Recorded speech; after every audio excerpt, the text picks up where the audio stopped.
Hello, Amy Sindicic here. Welcome to Grammar in a Nutshell. Today's lesson is raising IELTS and TOEFL score using tenses. Let's review some of the tenses. Present, we have simple present used for facts, habitual actions, and routines. She works in New York City. I work out 3 times a week. The brain processes information. Present continuous for things happening right now, in the near future, or these days, which would be like recently. It is snowing now.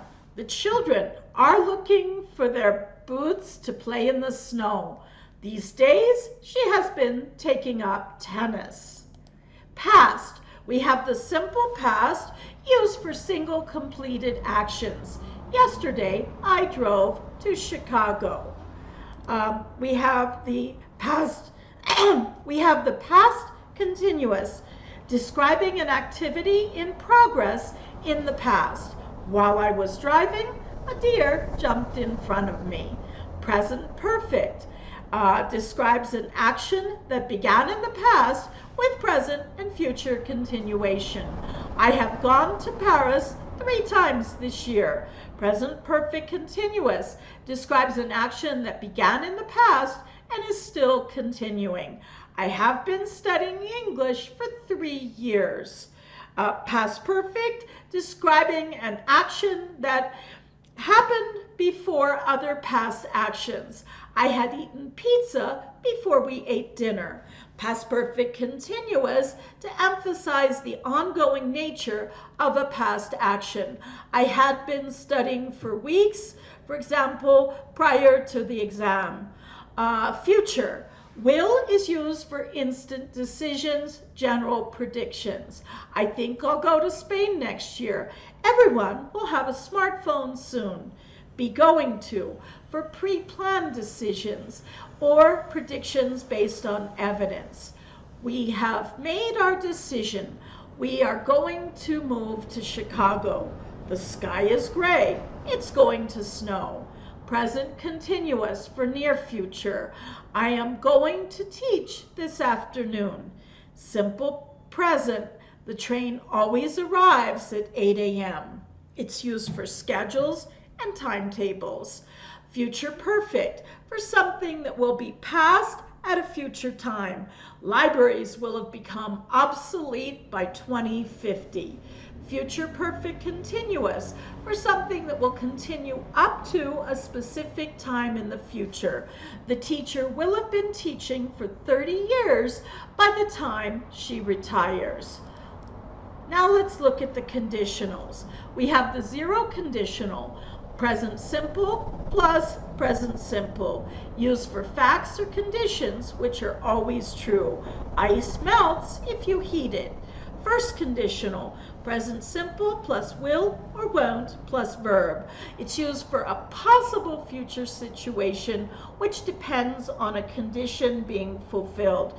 If you study, you will succeed. If you don't study, you probably won't succeed. Second conditional, past simple plus would plus verb. It's used for something hypothetical, unlikely to occur. We call this the unreal conditional. If I were rich, I would travel around the world. The third conditional is past perfect, would have, plus past participle. It's used for imagining a different past that can never happen. If you hadn't read her emails, you would not have known how she felt. Now, let's look at some differences between how IELTS and TOEFL are scored. In IELTS, they look at fluency and coherence, lexical resource, grammatical range and accuracy, and pronunciation. Fluency and coherence is about speaking clearly and fluency with little hesitation, little self-correction. You want to use linking and transition words and fully develop the topic. Lexical resource is all about vocabulary, idioms, and paraphrasing. Grammatical range and accuracy is using a range of tenses and structures. You use the more advanced tenses correctly, you score more points, but you need to combine them with the simple ones as well.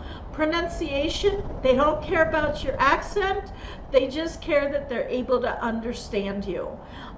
Use of language, topic development, and delivery are the categories for TOEFL. Use of language is going to want you to use both dependent and independent clauses, nouns, verbs, prepositional phrases, and complex nominals. Topic development is all about developing the topic coherently and showing a clear relationship between the ideas expressed. Delivery is all about speaking clearly, fluently, very few hesitations, minor difficulties with pronunciation that do not affect meaning. If it affects meaning, you lose points if they're not able to understand you. Then let's compare the simple and the complex tenses. The simple tenses are present simple, present continuous, simple past, simple future. Complex tenses, present perfect continuous, past perfect continuous, second and third conditionals. Let's look at some examples. What's your favorite place? My favorite place is New York City. It is so lively there. There is so much to see and do. I love the museums and parks. The Broadway shows are great too. This answer is simple as it stays in the present tense. Here, what's your favorite place? New York City. The Big Apple is where the action is. There are so many things to do. I could go on a shopping spree on Park Avenue. The Metropolitan Museum of Art, the Guggenheim, would be great places to spend the day. The view from the Empire State Building is a must-see. The nightlife is out of this world. They have some of the best nightclubs. I could go take in a Broadway show. I really wish I could just get on a plane and go there now. I suppose I will have to wait until Christmas when I have time off.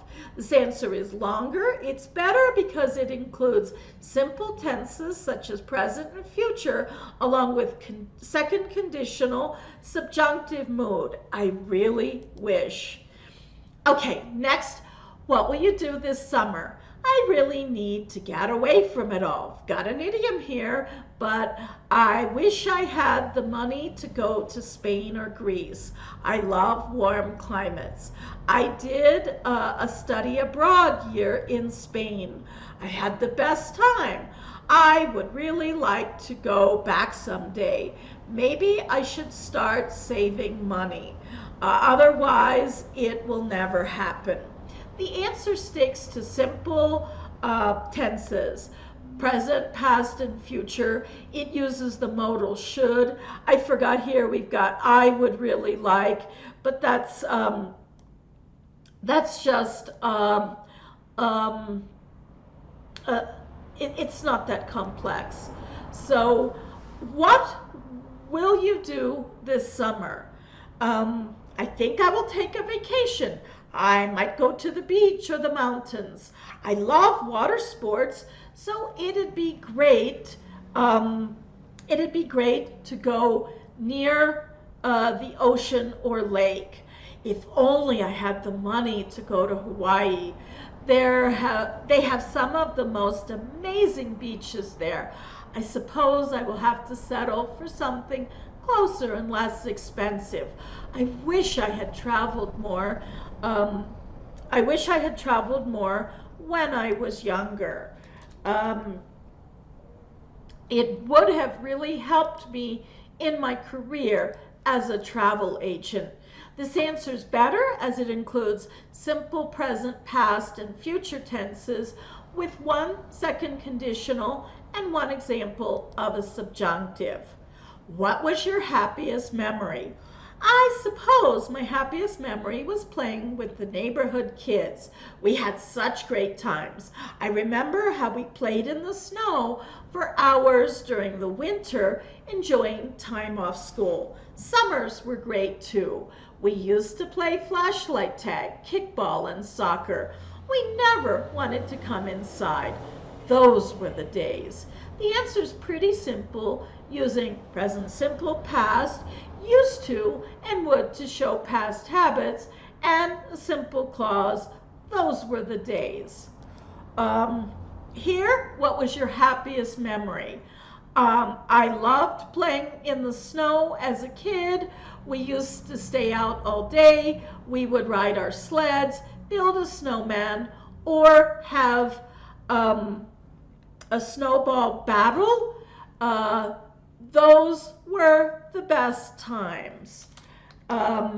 After playing all day, Mom would make us hot chocolate and brownies. The best part of the day was staying home for school. I wish I were a kid again. The answer starts out pretty simple, using present simple past, used to and would to show past habits. Those were the best times. In addition, though, it uses a subjunctive. I wish I were a kid again.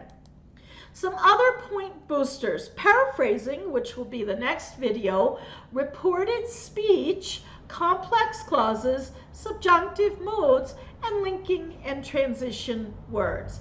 All these videos will be coming up shortly. Thank you for visiting Grammar in a Nutshell. Please visit me at amysindicic.com. Thank you.